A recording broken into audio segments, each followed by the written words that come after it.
देखिए एक जने पढ़ल लिखल कम रहन आ शादी से पहले उ चल गेलन दिल्ली। अब बाहर में जाके काम खोजलन, जब कुछ काम ना मिलल तो उ का कर लगलन, ढिलमोनी मुसमोनी के दवाई बेचे लगलन।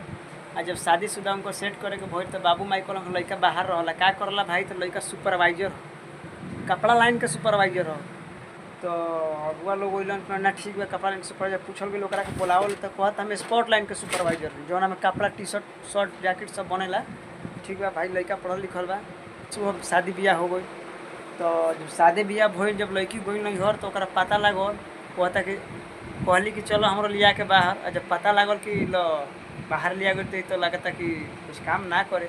2 दिन हो गए रूम में बैठल, 3 दिन हो गए रूम में बैठल, कहाँ गए बाजार गए घूमे गए मंडी गए झोल झाल बतिया देवे, ड्यूटी ना जी टाइम नया नया अब शादी मिला मन नहीं तो ओकरो भाई मन चलो भाई नया नया शादी भइल बा, चलो 2 दिन रेस्ट कलस ओकरा बादे जी हम।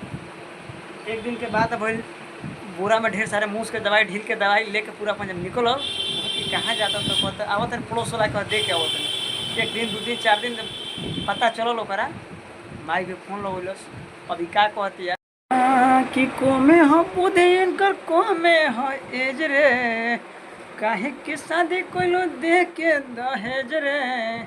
अरे कोमे हो बुद्धि इनकर कोमे हो एज रे, काहे के शादी कोइलो दे के दहेज रे। भर घूमे ई तो करे न कमाई, माहिर भचार बेचे मूस के दवाई, माहिर भचार बेचे मूस के दवाई।